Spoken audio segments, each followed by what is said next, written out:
mais uma web palestra do Telesaúde Espírito Santo.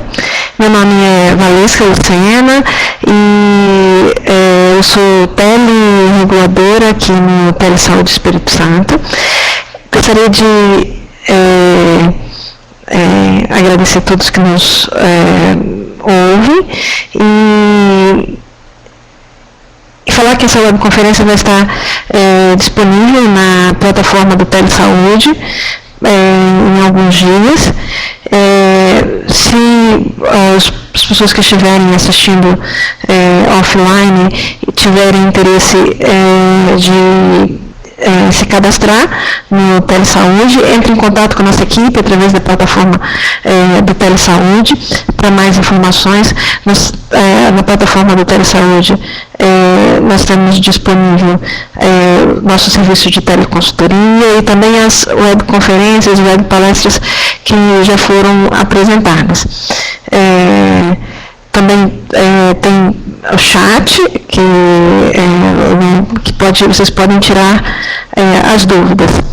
É um prazer estarmos aqui novamente com a doutora Gisele Alves, que é neurologista do Hospital Universitário Cassiano Antônio de Moraes, do UCAM.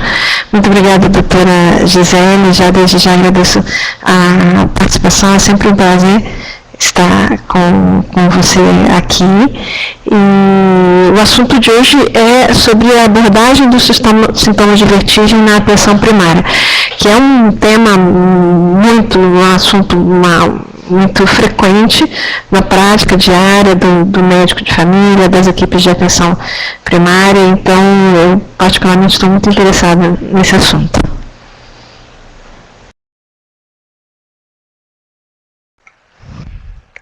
Boa tarde a todos. O título dessa palestra é Abordagem dos sintomas de vertigem na atenção primária da saúde.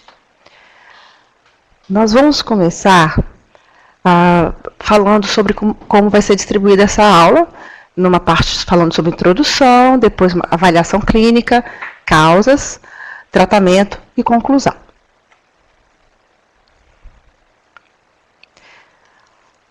Equilíbrio corporal. Então, nós somos bípedes, conseguimos ficar em pé, conseguimos correr, conseguimos andar, graças a alguns sistemas que existem no nosso corpo.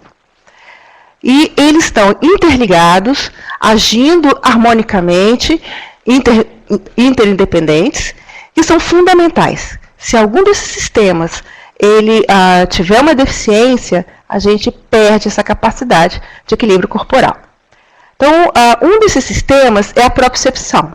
A propriocepção é a sensibilidade profunda que nos dá a noção segmentar, a noção da parte do nosso corpo no espaço de uma maneira inconsciente. Então, você pode andar e saber exatamente onde está o seu pé, o dedão, o joelho, sem ter que ficar olhando a sua marcha. Depois nós temos as informações visuais. Para nós andarmos, para nós ficarmos em pé, nos deslocarmos, nós precisamos das informações visuais exatamente para evitar acidentes. O cerebelo, que é uma outra estrutura também, que está envolvida diretamente na manutenção do equilíbrio corporal, é uma estrutura cerebral que fica no tronco cerebral e é responsável pela manutenção do tônus muscular e principalmente pela correção do movimento. O cerebelo fica o tempo todo corrigindo erros na execução de um ato motor que não condiz com o que foi planejado anteriormente. E, por fim, o sistema vestibular. O sistema vestibular ele é responsável pela percepção do movimento da cabeça. A partir desse movimento da cabeça, o corpo vai ter uma resposta. Então, todos esses 4 sistemas integrados, eles vão ser responsáveis por manter o equilíbrio corporal. Vamos falar um pouquinho sobre a anatomia do sistema vestibular. Isso é uma coisa bem rudimentar, bem prática, porque é muito complicado. Vamos dividir, para ser didático, o sistema vestibular em periférico e central. O periférico, nós temos o labirinto, que fica dentro do osso temporal, e o nervo vestibular. A nível central, nós temos os núcleos vestibulares, que ficam exatamente na ponte, a conexão dos núcleos vestibulares com o cerebelo, a conexão dos núcleos vestibulares com os núcleos da musculatura oculomotora e, por fim, com o tálamo e o córtex sensitivo. Aqui é só um exemplo para a gente poder entender anatomicamente como é que funcionam essas estruturas, o sistema vestibular. Então, nós temos aqui o labirinto, que fica dentro do osso temporal. Ele tem uma parte óssea, uma parte membranácea. Ele é composto de canais, 3 canais semicirculares, perpendiculares. E existe, então, o nervo vestíbulo coclear. O nervo vestibular e o nervo coclear são independentes e se juntam para entrar dentro da porção intracraniana juntos. Mas eles são independentes. Eles saem do labirinto e da cóclea independente. Quando eles chegam no tronco cerebral, nós vamos ter os núcleos vestibulares. E esses núcleos vestibulares, eles vão ser responsáveis por transmitir essa informação para o cerebelo, para os núcleos oculomotores, tálamo, córtex sensitivo e, ao mesmo tempo, para a medula espinhal.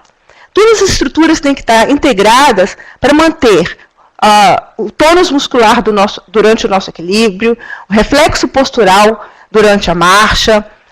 Quando existem movimentos bruscos com a cabeça ou é necessário tomar atitudes bruscas, todo esse sistema tem que estar conectado para que a gente não fique caindo e tenha o desequilíbrio. Então, aqui, de novo, nós temos essas estruturas que constituem o cerebelo, o sistema vestibular, o vestíbulo, a propriocepção e a visão.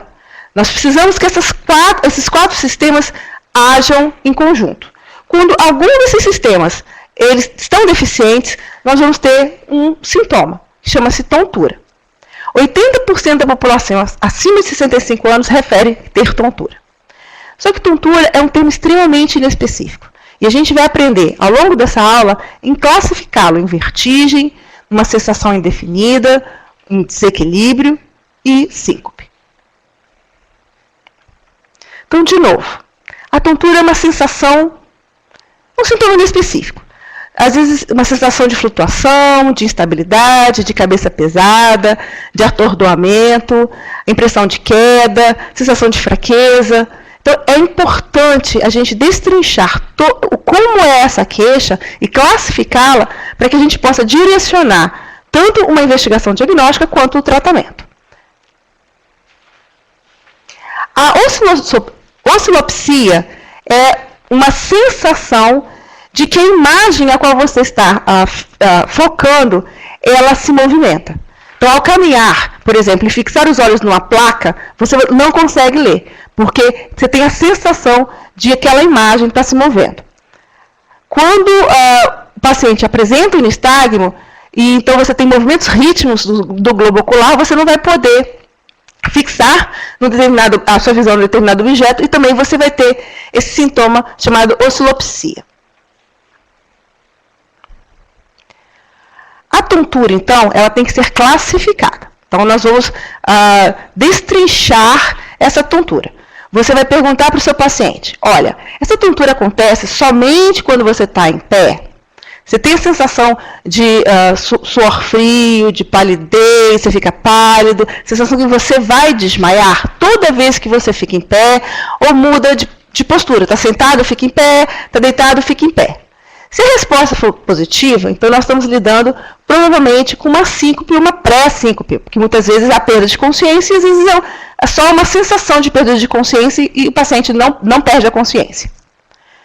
Ou essa tontura, ela só acontece durante a marcha. Ela não acontece em nenhuma outra situação. Então nós vamos classificar como desequilíbrio. Essa tontura é uma sensação vaga, muitas vezes é uma sensação de cabeça vazia, e geralmente está ligada a sintomas psicogênicos. E a tontura, quando você tem uma ilusão, uma sensação de rotação, você está rodando, ou o ambiente está rodando, aí sim a gente pode chamar de vertigem. Nós temos que prestar atenção na hora de classificar os sintomas de tontura.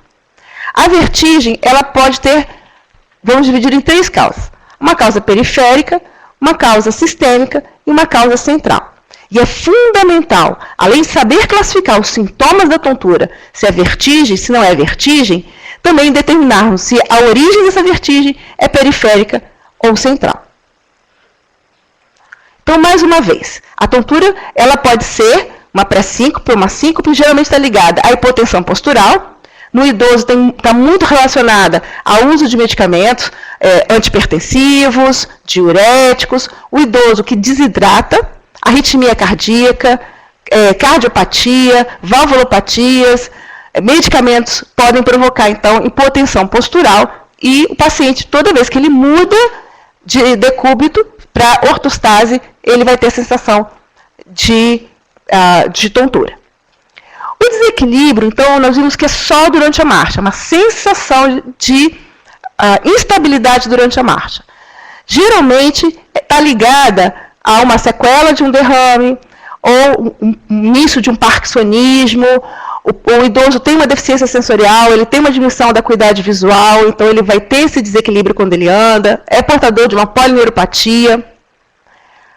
A tontura inespecífica, geralmente, ela está ligada à depressão e ansiedade.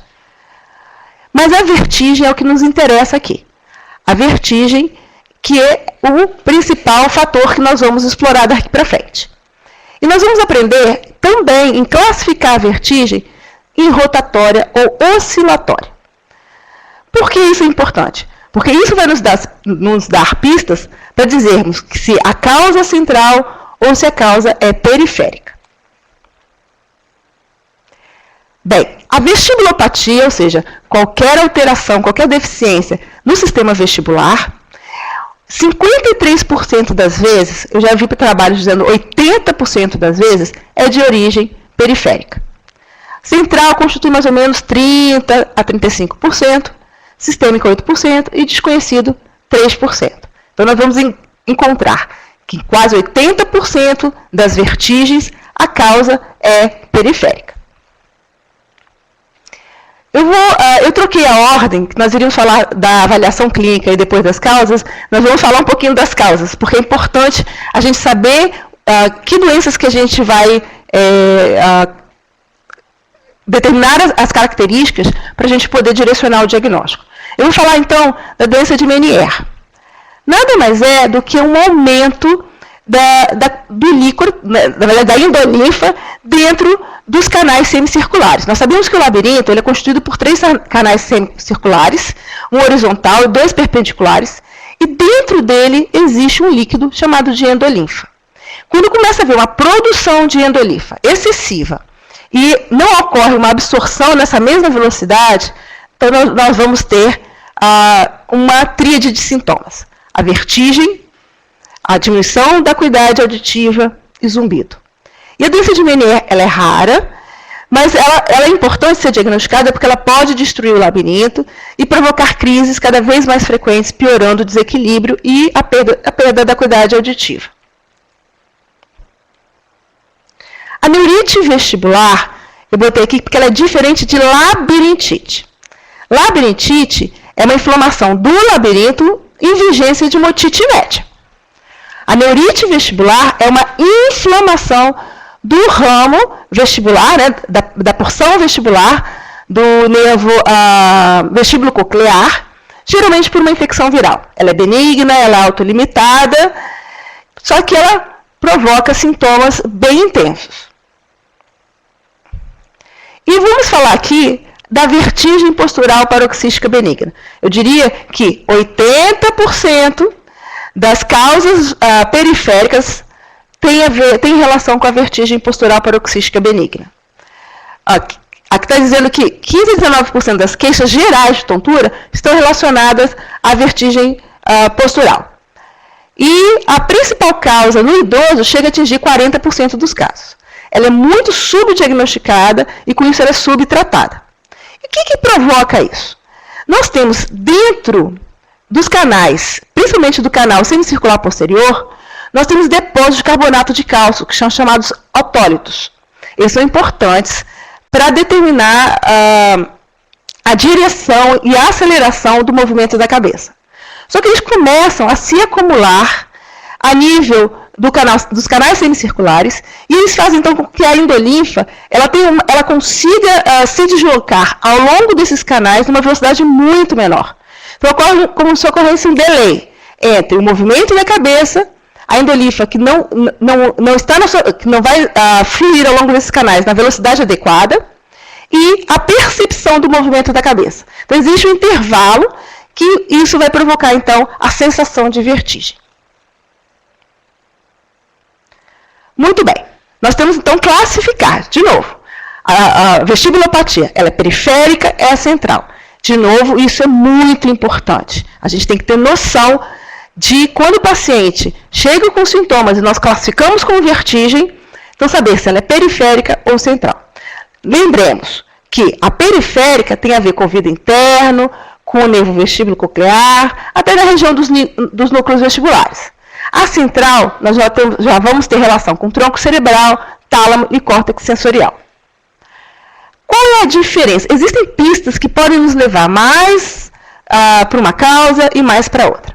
Então, geralmente, a vertigem da vestibulopatia periférica ela é muito intensa, ela é rápida, provoca muitas náuseas e vômitos, a sensação de rotação do ambiente ou do próprio corpo, pode provocar um nistagmo espontâneo, que geralmente é horizontal, e esse nistagmo desaparece quando você fixa num determinado alvo.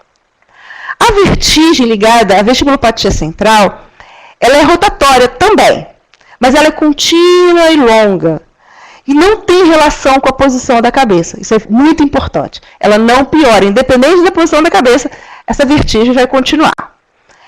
Geralmente essa vertigem é de intensidade moderada, raramente ou pouco frequentemente nós temos náuseas e vômitos, não temos alterações auditivas como zumbido, hipoacusia, e temos o nistagmo, podemos ter o aparecimento do nistagmo, nós vamos ver mais tarde, o tipo de nistagmo que acontece. Esse nistagmo, ele é vertical. Então, existe uma dica. Vestibulopatia central, vamos gravar que o nistagmo é predominantemente vertical. Nistagmo horizontal, a gente vai ter a vestibulopatia periférica. Então, nós definimos o padrão da vertigem. Ela é rotatória ou oscilatória. O que quer dizer rotatória? O ambiente roda, é chamado de vertigem objetiva. O próprio corpo da pessoa roda, de vertigem subjetiva. Ou ela é oscilatória, ou seja, a sensação que você está no barco, que você pisa em falso, ou aquela sensação de oscilopsia. Por que isso é importante, rotatória, oscilatória ou não rotatória?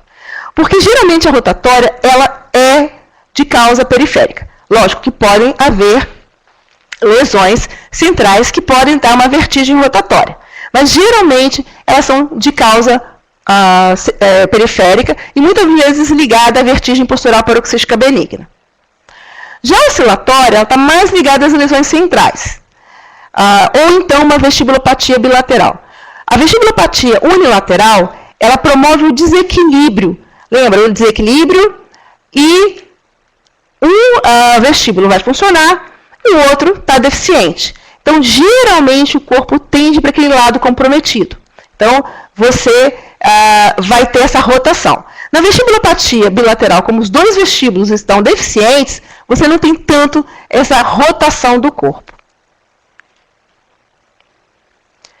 Outra coisa importante, então nós definimos se ela é oscilatória, se ela é rotatória, e a frequência das crises. É uma crise episódica, mas quando vem ela é contínua, ela é duradoura. É uma crise, quando ela vem espontaneamente, ela é autolimitada e recorrente. Ou não, ela é episódica, mas ela está ligada à postura da cabeça. Ou é uma vertigem crônica. Então, nós temos assim, os episódios recorrentes, que podem demorar segundos a minutos, geralmente é a vertigem postural paroxística benigna. O paciente muitas vezes está deitado e ao movimentar a cabeça deitado para um lado e para o outro, ele já sente aquela sensação de vertigem que demora segundos. Então, isso nos dá uma pista importante, que é a causa periférica. Agora, quando você tem um episódio de vertigem que demora minutos a horas, então nós temos que ficar atento ao ataque isquêmico transitório. isso pode acontecer. O episódio único, agudo, que demora dias, geralmente é uma neurite vestibular, por infecção viral ou até bacteriana ou trauma. E aquele episódio que mantido dura semanas ou meses pode estar ligada com alguma doença neurodegenerativa, a minha tela sumiu, como Parkinson ou até com AVC crônico.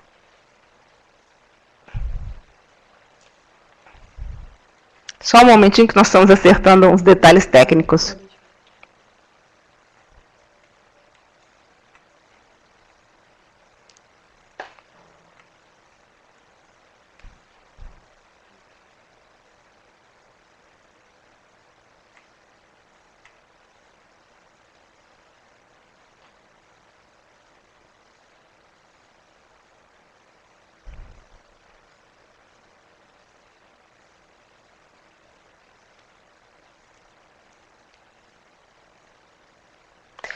Bem, eu vou continuando enquanto está carregando um pouquinho os slides, falando um pouquinho da vertigem. Então, nós vimos que determinar o padrão da vertigem é importante, determinar a frequência e a duração da vertigem é importante, e o próximo passo é determinar se ela está relacionada a algum fator desencadeante. Então, já sabemos que a vertigem desencadeada pela posição da cabeça para cima, para baixo, para o lado, para o outro, ela tem muita relação com a vertigem postural paroxística benigna. Porque à medida que você vai movimentando a cabeça, aqueles cristais, eles vão se deslocando e muitas vezes isso inclusive melhora, pode até ser um tratamento, melhora essa obstrução, faz com que eles circulem e pode com isso melhorar a fluidez da endolinfa. Então, movimentos da cabeça geralmente está relacionado à vertigem postural. Vou falar de VPPP, porque é mais fácil. Vertigem postural paroxística benigna. Agora, quando você tem posições específicas da cabeça, então você está em decúbito dorsal ou decúbito lateral, você não é o posicionamento da cabeça, é a posição do corpo em relação à cabeça. Geralmente é o corpo todo junto com a cabeça. Então, você pode ter compressões vasculares cervicais, porque não esqueçamos que a artéria vertebral, ela passa dentro da coluna cervical e ela é responsável por irrigar os núcleos vestibulares, o cerebelo, e quando você tem a presença de uma artrose, a presença de osteófitos, que comprimem ou diminuem o canal onde passa a artéria vertebral, dependendo da posição que o pescoço faz, ou da posição que o corpo fica, você pode ter uma obstrução, uma dificuldade na circulação arterial, e você ter esses sintomas de vertigem. E existem situações, o fator desencadeante é, toda vez que eu estou em lugares fechados, ou estou no meio de uma multidão, isso dá essa sensação de tonteira. Então, geralmente, é uma vertigem fóbica ligada à ansiedade. Vamos falar também dos sintomas associados, isso é fundamental. Vamos lembrar que náuseas e vômitos é muito mais frequente nas causas periféricas. Podem acontecer nas causas centrais. O desequilíbrio de marcha ele é muito mais grave na vestibulopatia central. Mas a hipoacusia, ela vai ser comum na periférica. A oscilopsia, ela também vai ser mais comum na vestibulopatia central. Sintomas auditivos, como zumbido, dor dentro do ouvido, ela vai ser mais ligada a sintomas a vestibulopatia periférica. Enquanto sintomas visuais, como diplopia, visão dupla, você vai ter mais ligada à vestibulopatia central. Existe, então, uma compensação mais rápida dos sintomas, e na central essa compensação é mais lenta. E a palidez e a sudorese está muito mais presente na causa periférica. Então, vamos acentuar fatores importantes que você tem que estar atento para classificar como uma vertigem potencialmente grave. Então, existem episódios prévios de vertigem de curta duração. E aí eu estou falando, para a gente pensar em ataque isquêmico transitório, não são segundos, são minutos até horas. A instalação é abrupta. Existe uma a sintomatologia ela é desproporcional. Você tem uma intensidade muito grande desses sintomas. Tem história de cefaleia ou de dor cervical. São sintomas onde acontecem sinais neurológicos ou existe alteração do estado de consciência. Então, a gente tem que ficar atento. Se junto dessa vertigem aparecem sintomas ou sinais neurológicos, é fundamental que a gente caminhe para o especialista. Os medicamentos, não vamos esquecer, que está relacionado também a provocar a vertigem. E dentro da minha área, nós temos muito comum os antidepressivos, os sedativos, os hipnóticos, os anticonvulsivantes, os antiparkinsonianos. E nós temos uma lista imensa de medicamentos que podem também provocar vertigem. Nós temos que estar atento, porque o idoso, geralmente, ele pode medicamentoso. Vamos começar numa parte importante. Então, além da história clínica, uma parte importante, que é o exame físico. Eu vou reforçar algumas atitudes fáceis de fazer no exame físico, que não requer grande conhecimento em neurologia e que é fundamental quando você está investigando o paciente com sintoma de vertigem. Primeira coisa é botar ele para caminhar.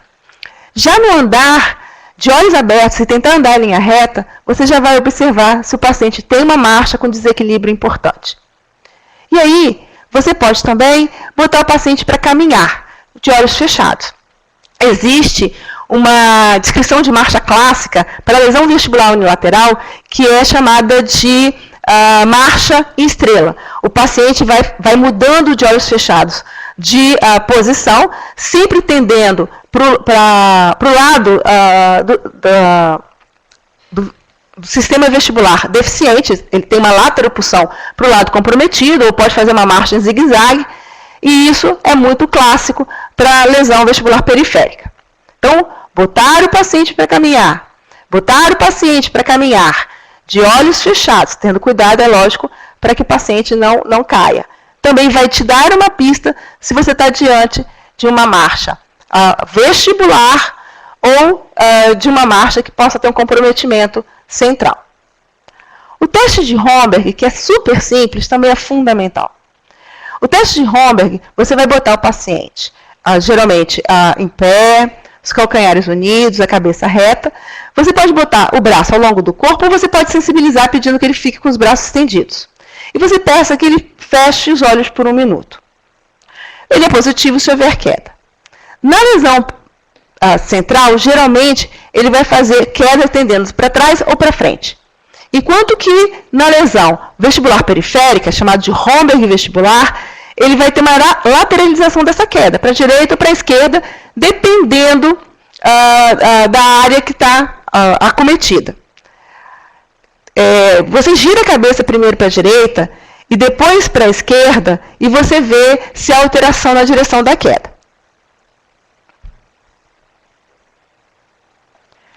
Outra coisa é o nistagmo. Não é complicado pesquisar nistagmo. São movimentos oculares que ele tem um componente lento e um componente rápido, que se sucedem alternadamente. Então, são oscilações rítmicas do globo ocular. Então, a parte lenta tem a ver com os movimentos da endolinfa dentro do labirinto. A parte rápida, que é um erro aqui, seria um R de rápido, é exatamente a correção que o cérebro faz para retornar aquele olhar para a posição inicial. Então, nós temos que avaliar no nistagmo se ele é horizontal, vertical. Isso é fácil. Se ele vai numa direção só, ou se ele é multidirecional, se ele é rotatório, se quando você põe o paciente para fixar o olhar num determinado alvo, você inibe esse nistagmo, ou se ele é espontâneo. Só o paciente não faz nenhum movimento com o globo ocular e você já presencia o nistagmo. Então, o nistagmo horizontal, ele fala a favor de uma causa periférica.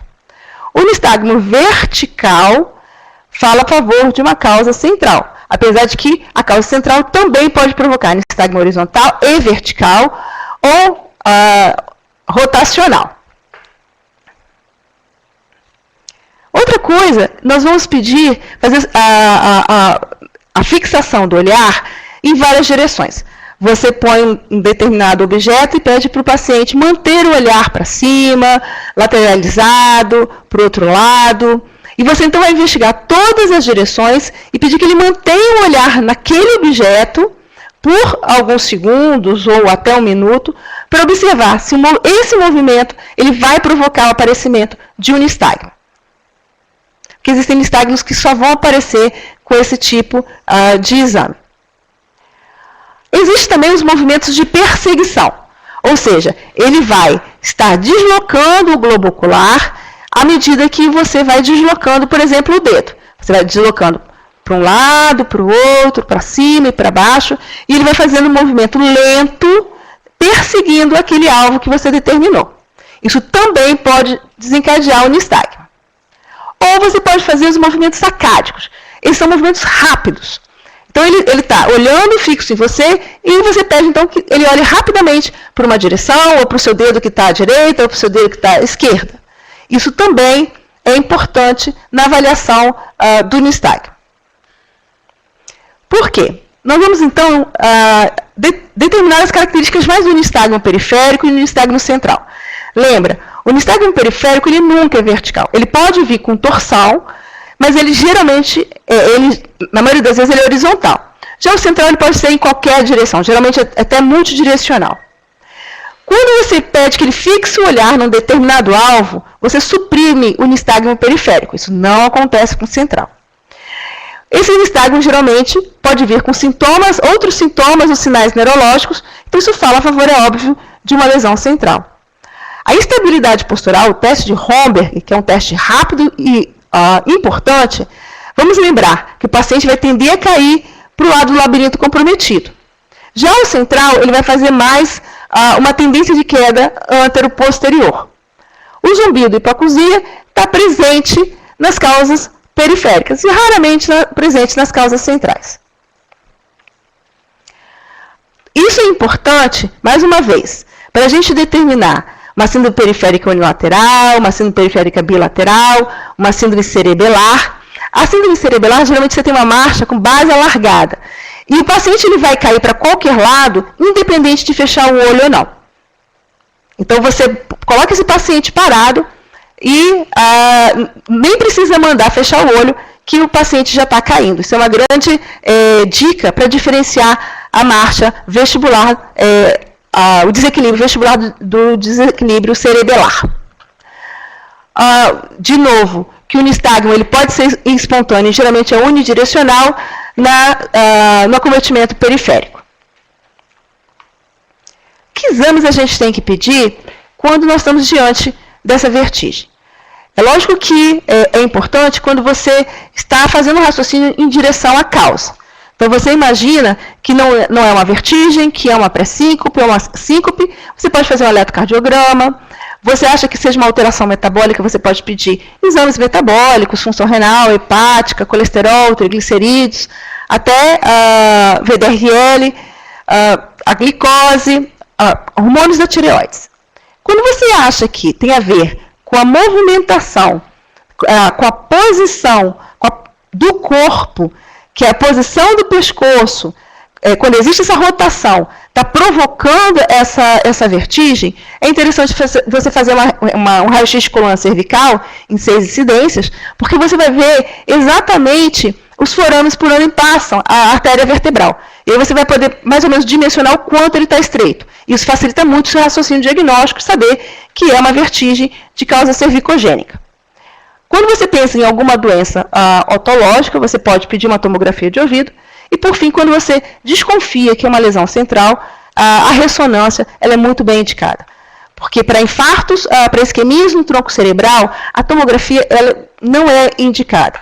Dá muito artefato em função do osso da calota craniana, e muitas vezes os infartos são lacunares, ou são infartos pequenos, e você tem uma grande dificuldade de vê-los na tomografia.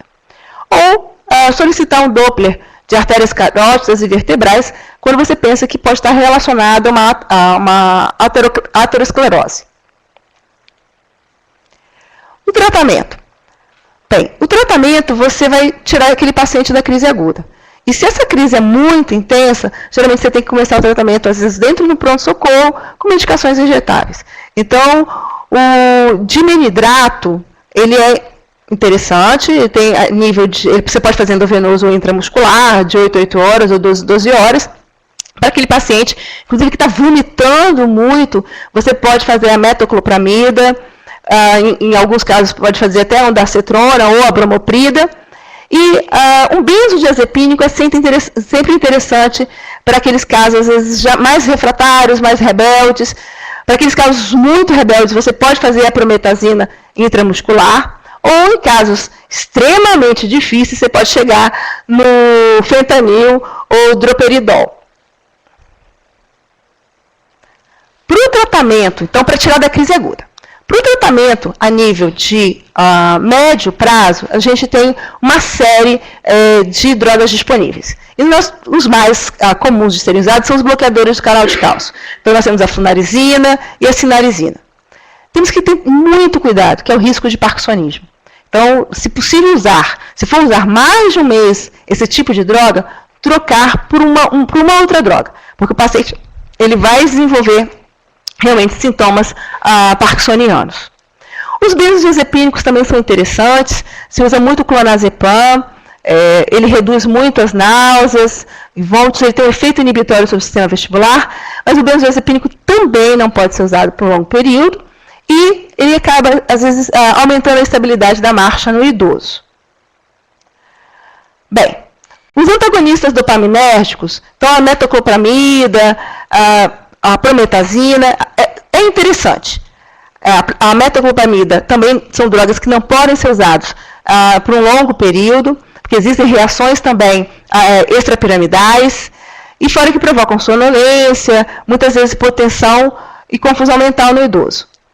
E, por fim, nós vamos chegar aos antihistamínicos, que é a meclizina e o dimenidrato. Eles são usados mais para a crise aguda. Você pode chegar a manter um mês de dimenidrato, mas geralmente eles dão muita sonolência. E hoje, a betastina é o antihistamínico de escolha. Ele melhora a microvascularização do ouvido interno, ele melhora, então, as vestibulopatias. Você pode usar uma dose que varia de 16 mg 3 vezes ao dia, ou até uma dose mais alta, que são 24 mg 2 vezes ao dia. Ter cuidado em que é portador de asma brônquica, úlcera gastrointestinal, ou ele provoca muito menos sonolência no idoso do que as outras drogas, como os bloqueadores de canais de cálcio. Não podemos esquecer de uma coisa importante, a reabilitação vestibular, principalmente na vertigem postural paroxística.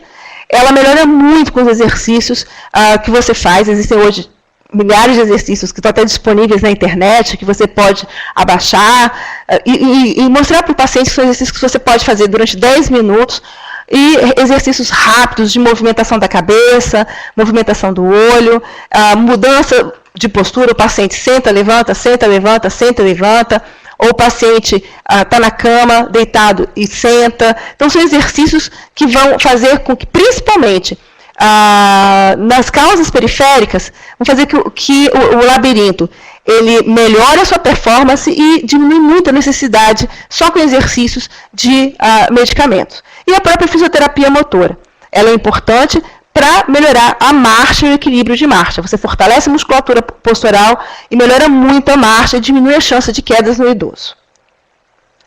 O que a gente tem que tirar de importante nessa aula? Bem, vimos que nem toda tontura é vertigem. A tontura tem que ser classificada, se é uma vertigem ou não. A vertigem é um diagnóstico essencialmente clínico. A gente tem que determinar a frequência, a duração, os fatores precipitantes, os sintomas associados e os sinais de alarme. É lógico que a vertigem episódica espontânea, que dura minutos a horas, ela realmente é um desafio. Porque você pode pensar, estou diante de um ataque isquêmico transitório ou uma situação mais benigna.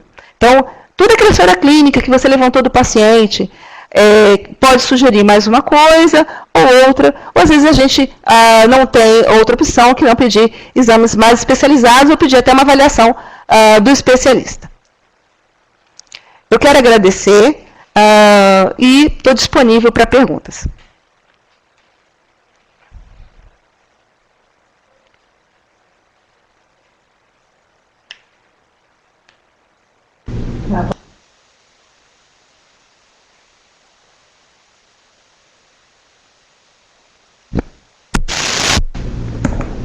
Excelente apresentação, doutora Gisele. E os participantes agora podem aproveitar esse momento para tirar suas dúvidas e fazer perguntas aqui através do bate-papo. Mas, enquanto isso, eu vou fazer uma pergunta, porque eu fiquei na dúvida a respeito dos exercícios, né, de reabilitação. Então, eu estaria indicado para todos os pacientes ou só naqueles que eu suspeito que é uma vestígio posicional, né? Paroxística posicional. Postural. Postural. Isso, para vertigem postural paroxística benigna. Isso. É muito bem. Ela não é benigna assim, ela é muito recorrente. Então, para esse tipo de vertigem, de vestibulopatia, esse é o mais apropriado. Porque quando você tem uma lesão central, essa vertigem provavelmente vai ficar sequelada e não tem muito o que fazer por ela. É lógico que a fisioterapia motora sempre está melhorando a marcha, porque você trabalha a musculatura postural. E aí o idoso ele vai ter menos dificuldade para mudar de decúbito, ele vai ter menos tendência à queda, mas a reabilitação vestibular é para a vertigem postural paroxística benigna. Entendi. Nesse paciente com vestígio postural paroxística benigna, está indicado também as medicações?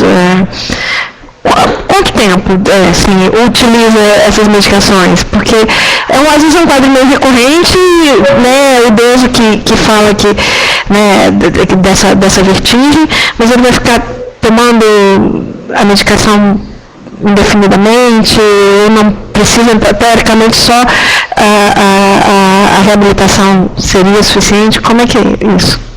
Na verdade, a reabilitação durante a crise aguda fica impossível. Né? O paciente está muito sintomático, então para tirar da crise aguda você vai precisar dos medicamentos. Só que como ela é recorrente, ou seja, ela vai voltar, vai acontecer de novo, então a reabilitação vestibular evita que isso aconteça. Então, você não precisa manter medicação de longo prazo. Só com exercícios posturais você consegue melhorar isso. Mas aí na crise aguda?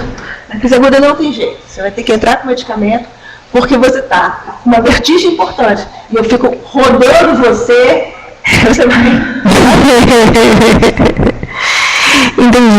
Entendi. Na verdade,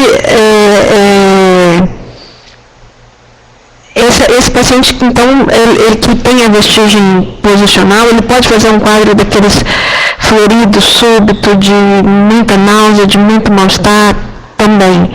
Assim. É muito comum isso acontecer. Geralmente ele é muito intenso, só que lembra que ele é breve. Ele tem que durar de segundos a minutos. Ele pode ser frequente, mas ele não pode ter uma duração prolongada. Quando você vai para horas, aí você tem que estar atento. Aquilo que eu falei. Será que é alguma coisa periférica ou a gente está diante de um ataque isquêmico transitório? Aí você tem que investigar. O paciente tem fator de risco? É diabético, é hipertenso, tem história familiar, tem cardiopatia, coronariopatia, usa drogas. Isso tem que ser investigado para que você então possa direcionar seu raciocínio clínico mais para uma coisa do que para outra.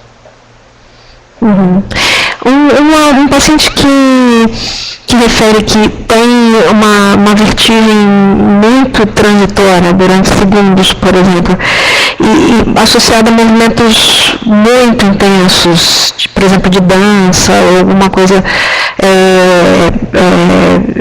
que se gira, que rode, Isso ele não tem risco maior aumentado para ter uma crise da vertigem postural, paroxístimo. Com certeza. Ele tá movimentando a cabeça. Mas é porque ele tem uma tendência a ter essa vertigem, precisaria de uma reabilitação, ou é inerente ao movimento que ele está fazendo? Olha, quando você tem um sintoma muito intenso, não é comum você estar dançando uma valsa, por exemplo, ou não sei, você fazer um surto de uma crise de vertigem. Não é comum. E se toda vez que você faz esse movimento acontece essa vertigem, provavelmente você tem a vertigem postural benigna. Entendi. Então, a reabilitação é a mais do que indicada nesse paciente. Um exercício de reabilitação. Aí ele vai poder dançar à vontade e não vai se divertir. Acontece às vezes no idoso também a questão mesmo de referir às vezes uma vertigem só ao se levantar, mas diferente da hipotensão. Às vezes só de mexer a cabeça, ou de se virar, ou não necessariamente a hipotensão postural, que é mais clássica, né? A gente consegue identificar bem na história quando é uma hipotensão postural. Mas às vezes um movimento rápido da cabeça, alguma coisa refere à vertigem. Esse movimento rápido da cabeça é a vertigem postural. Então, diferente da síncope ou da pré-síncope, né? Quando o paciente levanta da cama, ou está sentado e levanta e tem aquela sensação que vai desmaiar. Às vezes é um diagnóstico diferencial difícil, às vezes você tem que monitorar até a pressão arterial do indivíduo, porque às vezes a queixa é tão florida, porque assim, a vertigem pode dar muita palidez também, suor frio, isso pode acontecer. Então, às vezes você tem que lançar mão de recursos diagnósticos para poder fazer essa avaliação desses detalhes. Isso quer dizer, até um mapa, né? O monitoramento da pressão poderia ser indicado? Sim, é o mapa. O mapa seria excelente. Existe uma coisa no consultório que ele demanda um pouco de tempo. Você deixa o paciente 5 minutos deitado, mede a pressão arterial. Senta o paciente por 5 minutos, mede a pressão arterial. E põe ele em pé por 5 minutos e mede a pressão arterial. Você já consegue detectar uma mudança da pressão arterial em mais de 10 milímetros de mercúrio, na sistólica ou na diastólica, e às vezes o paciente está até assintomático. Então, provavelmente os sintomas são por hipotensão postural. E geralmente eles estão usando altas dosagens de antipertensivos, hipoglicemiantes, diuréticos. Então, esses tipos de pacientes fazem muita hipotensão postural. Entendi. Aí é uma questão até de prevenção quaternária, né? De evitar excesso de intervenções, às vezes muitas vezes levando a iatrogenias, né? Bom, mas bem interessante, nós não temos muitas perguntas aqui hoje, mas muito obrigada, doutora Gisele, pela participação aqui com a gente hoje, uma excelente apresentação, todas as pessoas que estão nos acompanhando, e boa tarde a todos. Foi um prazer, e qualquer pergunta nos envie, que eu vou ter um prazer enorme em estar respondendo. Nós temos à disposição o serviço de teleconsultoria também, né? Quem estiver assistindo depois offline também pode estar fazendo a sessão da plataforma, os que forem do Espírito Santo, né? Estarem acessando a plataforma e nós estamos à disposição para os profissionais de saúde. Boa tarde.